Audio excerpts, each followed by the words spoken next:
brought you by Silver Pumps and Motors. Top quality और consistent performance के लिए सिर्फ सिल्वर पंप्स नाम याद रखना. బాలీవుడ్ ఆడియన్స్ నిజంగానే కాన్స్ సినిమాల్ని బాయ్కాట్ చేశారా? ఒకప్పుడు బాక్స్ ఆఫీస్ ని బాద్షాలుగా ఏలిన వాళ్ళని ఇప్పుడు కనీసం చూడట్లేదా? ఆమీర్ సినిమా విడుదలైన ఆడియన్స్ థియేటర్స్ కి వచ్చేందుకు ఆసక్తి చూపించట్లేదా? అసలు ఏం జరుగుతోంది హిందీలో? సితారే జమీన్ పర్ ఓపెనింగ్స్ ఏం చెప్తున్నాయి? కాన్స్ ఆధిపత్యానికి తెరపడినట్లేనా?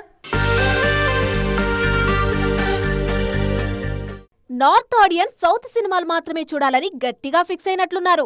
అమీర్ లాంటి స్టార్ హీరో సినిమాకు పాజిటివ్ టాక్ వచ్చినా కూడా ఓపెనింగ్స్ లేవంటే ఏమనుకోవాలి? 2018లో తగ్స్ ఆఫ్ హిందుస్థాన్ లాంటి డిజాస్టర్ సినిమాకు ఇండియాలోనే 60 కోట్ల ఓపెనింగ్ వచ్చింది. కానీ తాజాగా సితారే జమీన్ పర్ కు టాక్ బాగున్నా 10 కోట్లు కూడా రాలేదు. అమీర్ నిర్మించిన సితారే జమీన్ పర్ సినిమాకు పాజిటివ్ టాక్ వచ్చింది. కానీ కలెక్షన్లు మాత్రం ఊహించినంత లేవు. 3 ఏళ్ల కింద వచ్చిన లాల్ సింగ్ చడ్డా కూడా డిజాస్టరే. చూస్తుంటే ఖాన్స్ సినిమాలకు కాలం చెల్లినట్లే అనిపిస్తుంది. మొన్న రంజాన్ కు విడుదలైన సల్మాన్ ఖాన్ సికిందర్ సినిమాకు దారుణమైన పరాభవం ఎదురైంది.